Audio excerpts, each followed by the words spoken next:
Started then marching. Tim Barber is joining us now live. And, Tim, what's it looking like out there now?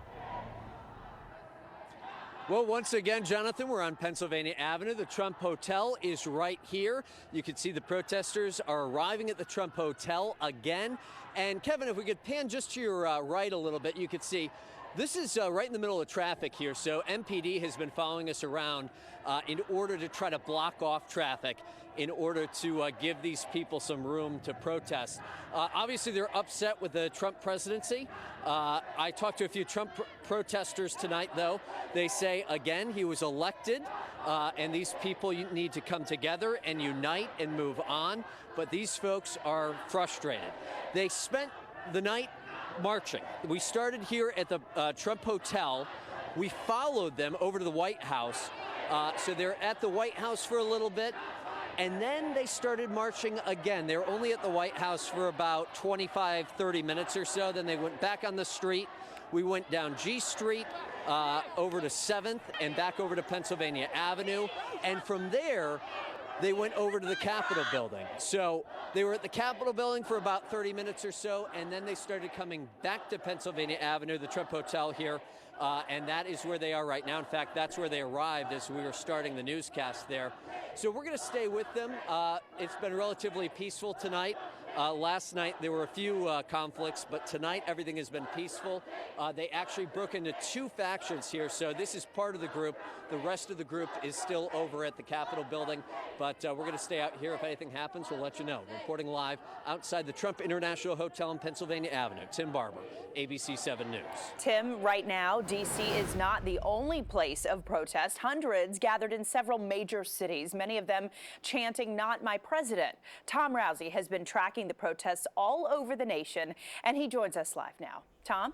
Yeah, Allison, you saw what was going on in D.C. there a moment ago. This is what's going on about 2/3 of the way across the country. This is Dallas, Texas right here. You can see a large protest going on in downtown Dallas at the moment. There have been protests like this one going on all over the country. For instance, in Minnesota last hour, they shut down a major interstate. There also was a big protest just up I-95 from here in the city of Baltimore. This is earlier this evening. Now, this was a pretty large group, and they made their way to M&T Bank Stadium, where there's a big NFL Thursday night football game going on with the Ravens tonight. For a time, they almost mingled with some of the tailgaters there as they protested. You can see that they were walking amongst traffic at times as well. This is all chopper video from up there in Baltimore. So this is the second night of protests throughout much of the country. Some of the protests even a little larger than last night. Allison. Okay, Tom, thank you very much for the latest there. Also tonight, Donald Trump tweeting about the protesters for the first time. This was just a short time ago. He wrote, "Just had a very open and successful presidential election. Now professional protesters, incited by the media, are protesting. Very unfair." Jonathan? Well, Allison, this clearly was the picture of the day. This was the White House, President-elect Donald Trump sitting down with President Obama. Now, these two traded some very harsh words and criticisms of one another for the last 10 months at least. Now they're focusing on creating a much smoother exchange of power. Tom Rousey earlier takes a look inside the first big day of the Trump transition.